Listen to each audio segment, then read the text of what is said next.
Hey everyone, we're IEP New Zealand.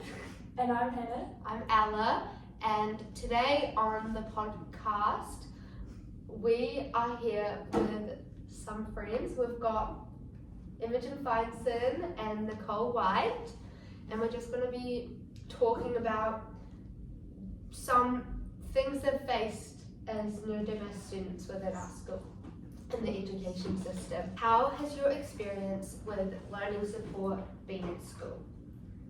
Learning support, it's been not crazy bad, but last year for my end of year exams, I got a reader-writer, which I didn't know you get consecutively, because the year before I just kept getting different ones every time. And so the lady that I got, she was very distracting, and I don't think she understood what she had to do as a reader-writer. And so if I didn't need help, she'd be walking around the classroom, making noises, looking at the window, asking me questions about the school grounds, or what she can see outside the window. And then so that was probably my second exam. My first exam, when I had her, she wasn't helpful at all, but I was like, oh, it's fine, because I'll get a new one the next time, my next exam.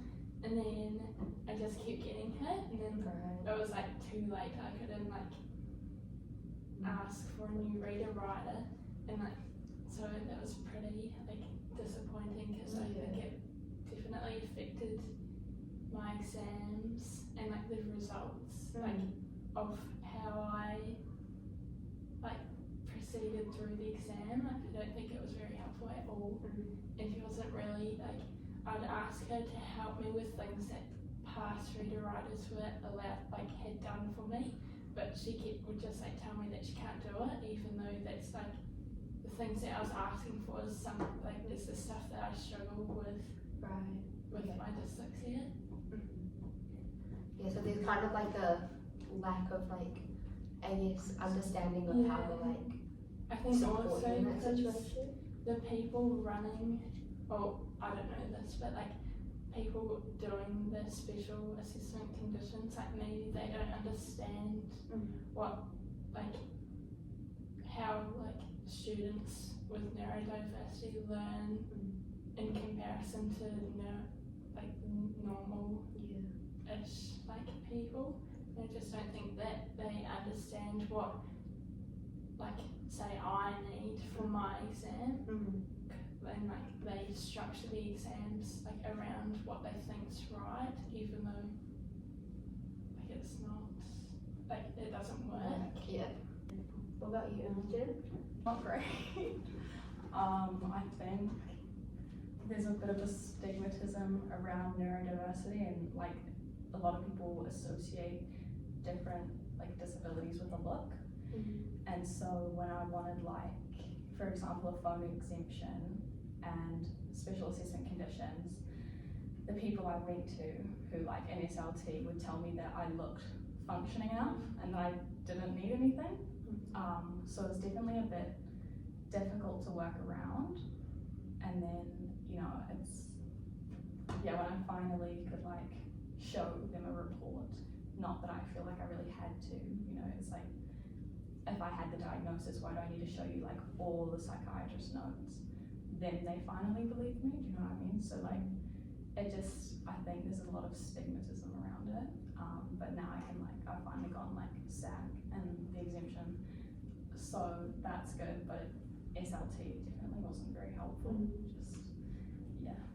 Since SAC's a new experience for you, have you started the process of doing assessments with that?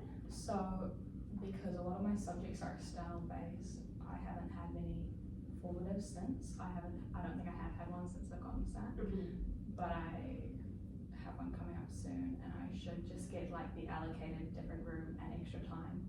So I'm hopeful that it will go well. What do you guys think is the biggest misunderstanding that people have about neurodiverse students? I don't think that they understand what neurodiversity is.